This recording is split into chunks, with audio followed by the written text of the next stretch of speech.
নমস্কার, শুভ সকাল উপস্থিত আপনাদের সকলকে। আজ কুলটি এফপি গার্লস স্কুলের পক্ষ থেকে ডেঙ্গু অভিযানের আয়োজন করা হয়েছে এবং এই মুহূর্তে উপস্থিত আছেন আমাদের এফপি কুলটি গার্লস স্কুলের মাননীয় প্রধান শিক্ষিকা এবং উপস্থিত আছেন সমস্ত সম্মানীয় শিক্ষিকাবৃন্দ এবং উপস্থিত আছেন স্নেহের ছাত্রছাত্রীরা।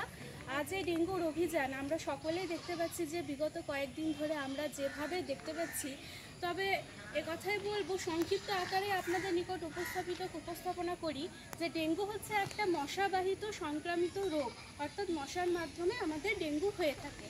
এক্ষেত্রে আমাদের যে সমস্ত জিনিসগুলো একটু লক্ষ্য রাখতে হবে, যেমন আমাদের বাড়ির আশেপাশে বা আমাদের পরিবেশ পরিষ্কার পরিচ্ছন্ন রাখতে হবে, আমাদের নর্দমা ক্লিন রাখতে হবে।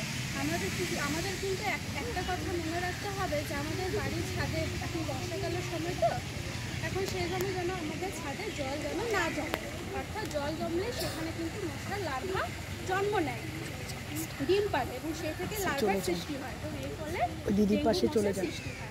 এবং আমাদের যে সমস্ত করণীয় জিনিসগুলি হচ্ছে পরিষ্কার পরিচ্ছন্ন রাখা, তার সাথে সাথে যে ডেঙ্গুর লক্ষণগুলি একটু তোমাদের বলে দিই।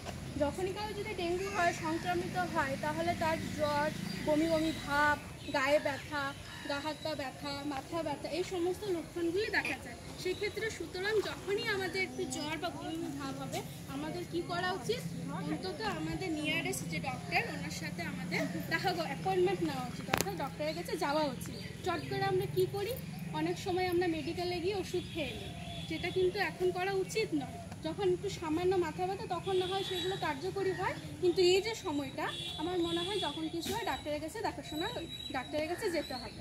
এবং শুধু এটুকুই বলবো, যে সমস্ত উপসর্গগুলো রয়েছে সেগুলো একটু লক্ষ্য রাখতে হবে এবং আমাদের যা প্রতিকার করার জন্য যে সমস্ত পদ্ধতিগুলো সেগুলো আমাদের অবলম্বন করতে হবে এবং আমাদের চারিপাশে পরিষ্কার পরিচ্ছন্ন রাখতে হবে। তোমরা সকলে সুস্থ থাকো।